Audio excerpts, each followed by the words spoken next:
Hello everyone, आज हम देखते हैं एक्सरसाइज 2.3 में एनसीईआरटी में हमें कुछ फंक्शंस दिया हुआ है, उसका ग्राफ, डोमेन और रेंज निकालना हम समझते हैं। कुछ फंक्शन है, उसका ग्राफ, डोमेन और रेंज निकालना हम समझते हैं। जिसमें पहला है फंक्शंस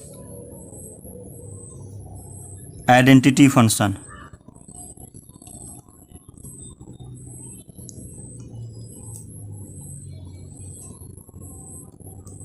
आइडेंटिटी फंक्शन जो होता है वो F of x equal to x होता है। यानी इस आइडेंटिटी फंक्शन जो होता है वो इस f of x equal to x जो होता है वो आइडेंटिटी फंक्शन है। इस फंक्शन का नाम है identity function, f of x equal to x. अब हम इसका ग्राफ हमें खींचना है, तो ग्राफ खींचेंगे। ग्राफ खींचने के लिए क्या करेंगे होता है कि हमें एक्स एक्सिस बनाना पड़ता है और वाई एक्सिस बनाना पड़ता है।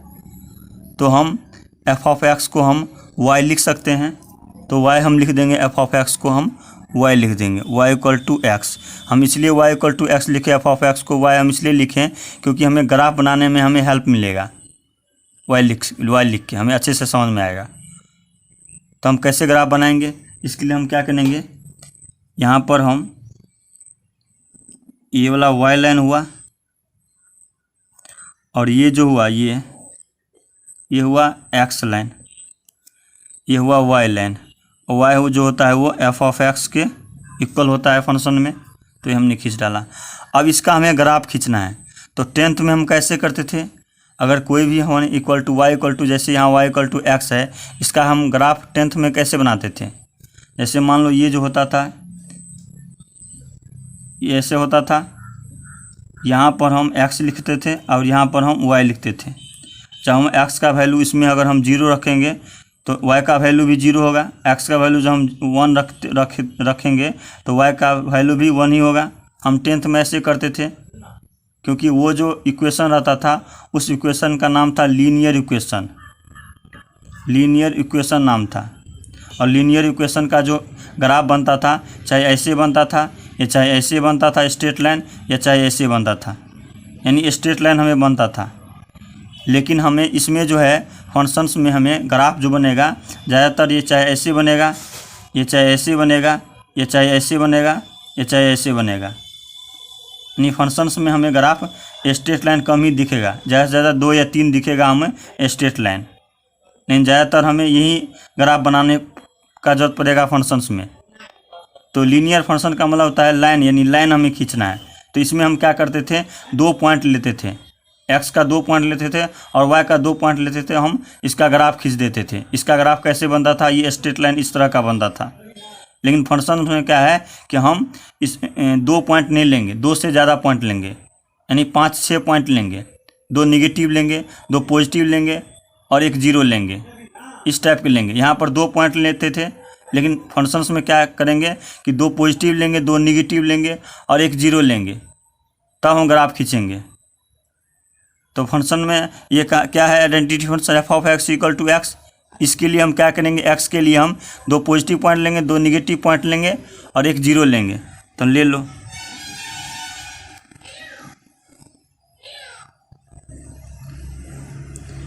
ये एक्स और ये वाई।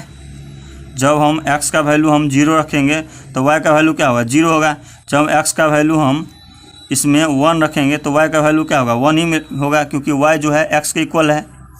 जब हम x का वैल्यू अगर हम 2 रखेंगे तो y का वैल्यू भी क्या होगा, 2 होगा। जब हम x का वैल्यू 3 रखेंगे तो y का वैल्यू भी क्या होगा, 3 होगा। उसी पर से तो हम पॉजिटिव वैल्यू ले लिए, 0 भी ले लिए, अब निगेटिव वैल्यू ले लेंगे। जब हम x का वैल्यू -1 लेंगे तो y का वैल्यू भी क्या होगा, -1 ही होगा। जब हम x का वैल्यू हम -2 लेंगे तो y का वैल्यू भी -2 ही होगा। और जब हम x का वैल्यू जब हम -3 लेंगे तो y का वैल्यू क्या होगा, -3 होगा। अब इसका ग्राफ खींचेंगे, तो ग्राफ खींचेंगे तो क्या होगा, ये जो ओरिजिन हो जाएगा 0 0, ये वाला लाइन 0 0 होगा। अब है इसका पहले नंबरिंग कर दो, यहाँ 1 हो जाएगा, यहाँ 2, यहाँ 3 और यहाँ 4, यहाँ 1, यहाँ 2, यहाँ 3, यहाँ 4, यहाँ -1, यहाँ -2, यहाँ -3 और यहाँ -4। यहाँ -1, यहाँ -2, यहाँ -3 और यहाँ -4। ऐसा ग्राफ खींचेंगे तो x0 y0 ये होगा, x1 y1, x1 और y1 कहाँ मिलेगा, यहाँ मिलेगा x1 y1, x2 y2, x2 और y2, x2 और y2 यहाँ होगा, यहाँ होगा। अब होगा x3 और y3, x3 और y3 ये होगा, यह लाइन x3 और y3। अब x -1 और y -1 तो ये होगा पॉइंट, x -2 और y -2 तो ये होगा अलग, ये होगा यहाँ पर x -3 और y -3 तो ये वाला होगा ग्राफ, ये वाला पॉइंट होगा। तो इसको हम मिला देंगे, इसको अच्छे से दिखने के लिए हम अलग से कलर यूज़ करते हैं, रेड कलर का। ये थोड़ा टेढ़ा हो गया, लेकिन ग्राफ जो बनेगा, जब हम ग्राफ बनाएंगे, ग्राफ पेपर बनाएंगे तो ये जो ग्राफ बनेगा वो सीधा ऐसे बनेगा, स्ट्रेट लाइन बनेगा ऐसे। ये थोड़ा टेढ़ा हो गया, हम ग्राफ पर नहीं बना रहे हैं। तो ये जो ग्राफ होगा ये होगा f(x) = x का ग्राफ होगा, ये होगा। इसको हम y = x भी लिख सकते हैं। तो इस तरह से हम आइडेंटिटी फंक्शन f(x) = x का ग्राफ ये बनाएंगे। अब हमें आइडेंटिटी फंक्शन का डोमेन पूछेगा, तो डोमेन कैसे निकाल लेंगे। डोमेन क्या होता है, x होता है, डोमेन क्या होता है, x होता है। अब x का वैल्यू कुछ भी रखो, x का वैल्यू कुछ भी रखो, कुछ भी रखने का मतलब क्या हुआ, चाहे पॉजिटिव रखो, चाहे निगेटिव रखो, चाहे 0 रखो। अगर हम 0 रखते हैं, 1 भी रखे हैं, 2 भी रखे हैं, 3 भी रखे हैं, निगेटिव में भी रखे हैं, डेसिमल में भी कुछ भी रखो, पॉइंट में या चाहे रूट में कुछ भी रखो, डोमेन का कुछ भी वैल्यू रख सकता है, यानी x का कुछ भी वैल्यू रख सकता है। और x ही क्या होता है, डोमेन होता है। तो इसका मतलब क्या, कुछ भी वैल्यू रखो मतलब कुछ भी, यानी रियल नंबर। तो x डोमेन क्या हो जाएगा, रियल नंबर, रियल नंबर हो जाएगा आइडेंटिटी फंक्शन का। अब हमें रेंज निकालना है, रेंज। तो रेंज क्या होगा, रेंज क्या होता है, y होता है, रेंज क्या होता है, y होता है। तो y क्या है, x के इक्वल है। जब x जो है रियल नंबर है तो रेंज भी क्या हो, तो y भी क्या होगा, रियल नंबर होगा, क्योंकि x है y के इक्वल। तो x क्या है, रियल नंबर है, यानी डोमेन x = डोमेन होता है, और डोमेन क्या है, रियल नंबर। तो x भी क्या है, y के इक्वल है, तो y क्या है, y भी क्या होगा, रियल नंबर होगा। तो यानी रेंज क्या होगा, रियल नंबर हो जाएगा, रियल नंबर। तो ये हो गया आइडेंटिटी फंक्शन का, हमें ग्राफ, डोमेन और रेंज निकल गया। तो अगर हमें कोई भी पूछेगा कि आइडेंटिटी फंक्शन क्या होता है, तो सीधे हमें याद रखना है कि f(x) = x होता है। और इसका ग्राफ हमें सीधे माइंड में ये ध्यान रखना है कि ये जो ग्राफ होगा ऐसे होगा, ये यानी सीधा ये बनाएंगे ऐसे, ये जो होगा आइडेंटिटी फंक्शन कहलाएगा। और ये जो होगा y = x होता है, ये ग्राफ। तो इस तरह से हम आइडेंटिटी फंक्शन को हम याद रखेंगे। अब हम देते हैं सेकेंड, कांस्टेंट फंक्शन।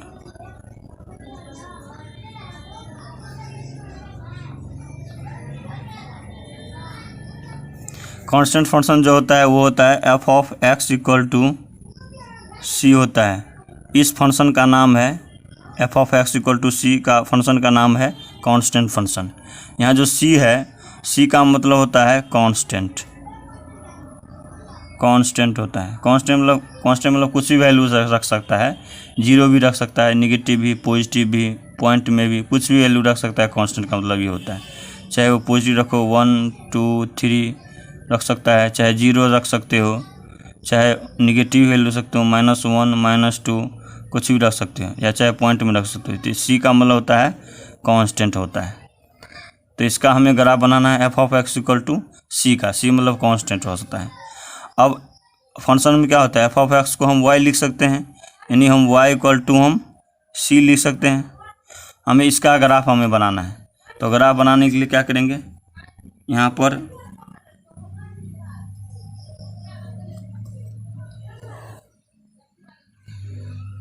ये हुआ x एक्सिस और ये क्या होगा y = f(x). इसका नंबरिंग कर लेते हैं।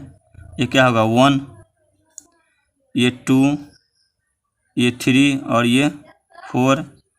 इस तरह से यहाँ पर 1, यहाँ 2, यहाँ 3, यहाँ 4।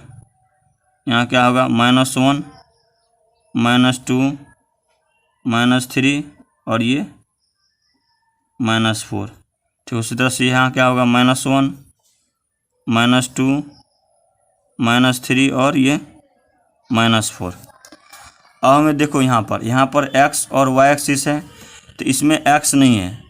x का वैल्यू मिलेगा तभी हम कुछ पुट करेंगे तो y का कुछ वैल्यू आएगा तो हम यहाँ पर ग्राफ खींच पाएंगे। इसलिए हम क्या करेंगे, इसमें x लाएंगे। कैसे लाएंगे, इसको हम ऐसे लिख सकते हैं y = c × x का पावर 0। कोई भी नंबर रहता है उसके पावर में अगर 0 रहता है तो वैल्यू 1 होता है। चाहे यहाँ पर जैसे y = अगर 0 हो तो उसका वैल्यू 1 होगा, चाहे z का पावर 0 हो तो 1 ही होगा, चाहे कोई नंबर हो, चाहे 1 का पावर 0 हो तो 1 ही होगा, चाहे -2 हो पावर 0 हो तो 1 ही होगा। यानी कोई भी वैल्यू हो और उसका पावर में अगर 0 होता है तो वैल्यू जो होता है 1 ही होता है। तो जैसे यहाँ पर है x का पावर 0 है तो इसको इस c × x का पावर 0 क्या होता है 1 हो जाएगा, 1 हो जाएगा। तो c को 1 से मल्टीप्लाई करेंगे क्या होगा, c होगा। यानी हमें बेसिकली हमें y = c का हमें ग्राफ बनाना है, ठीक है, जिसमें x का वैल्यू हम कुछ भी पुट कर सकते हैं।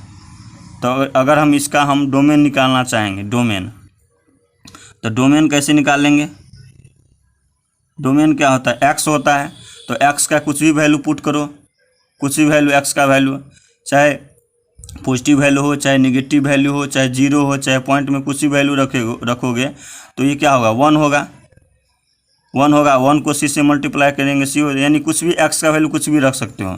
तो कुछ भी का मतलब क्या होता है, इसमें कुछ भी वैल्यू रखोगे, x का वैल्यू कुछ भी रख सकते हो, नेगेटिव पॉजिटिव कुछ भी रख सकते हो। यानी नेगेटिव पॉजिटिव पॉइंट में कुछ भी वैल्यू क्या हुआ, रियल नंबर हुआ। तो डोमेन क्या हुआ, रियल नंबर हुआ, डोमेन रियल नंबर होगा।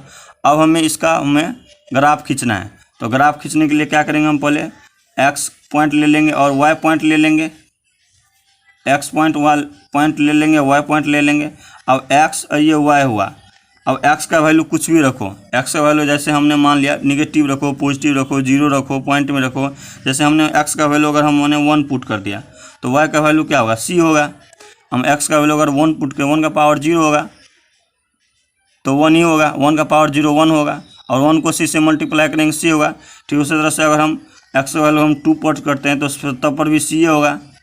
फिर x का वैल्यू अगर हम मान लो -1 ही पुट करते हैं तभी c होगा। x का वैल्यू अगर हम -2 पुट करते हैं तभी c मिलेगा। x का वैल्यू अगर हम कोई पॉइंट में भी रखते हैं, जैसे 1.2 भी रखेंगे तो भी c होगा। यानी हर एक वैल्यू पर x का वैल्यू कुछ भी रखते हैं तो वैल्यू क्या होता है 1 होता है, और 1 को c से मल्टीप्लाई करेंगे तो y = c होगा। जैसे हम एक देख लो, जैसे मान लो यहाँ पर क्या है y = c × x का पावर 0 है, x का वैल्यू कुछ भी रखो, जैसे हम -1 ही रखते हैं तो y = c × x का पावर -1 का पावर क्या होगा 0 होगा। अब कोई भी पावर में 0 होता है तो क्या होता है 1 ही होता है, यानी c × क्या होगा 1 होगा। यानी इसका मतलब ये होगा कि y = क्या आया c आया। तो x का वैल्यू कुछ भी रखते हो तो y का वैल्यू उस पर c आता है।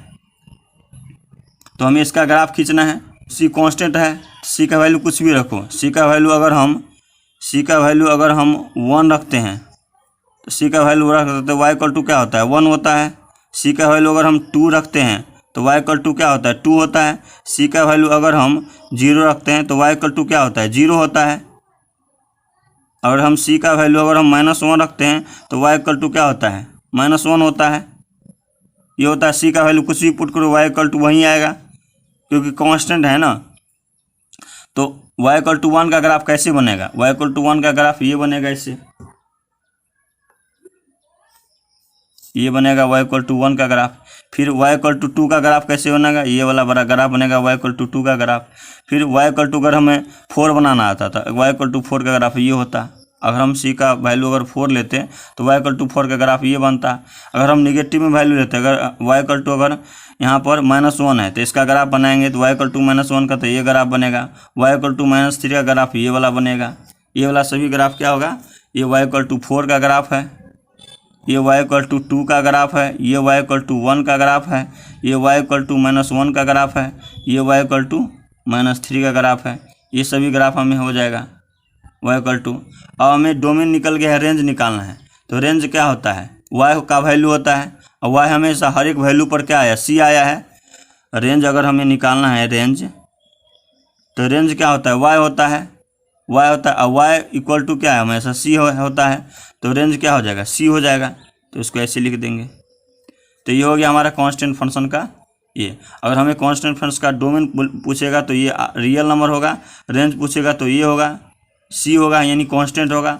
और अगर हमें ग्राफ बनाना हो, हमें माइंड में याद रखना हो हमेशा, तो हमेशा याद रखेंगे ऐसे, जैसे मान लो ऐसे रखेंगे याद, ये एक्स रहेगा, ये वाई रहेगा, हमेशा ये जो है पैरेलल होगा एक्स एक्सिस के, पैरेलल होगा हमेशा एक्स एक्सिस के। ये इस तरह से हमें याद रखना है कांस्टेंट फंक्शन।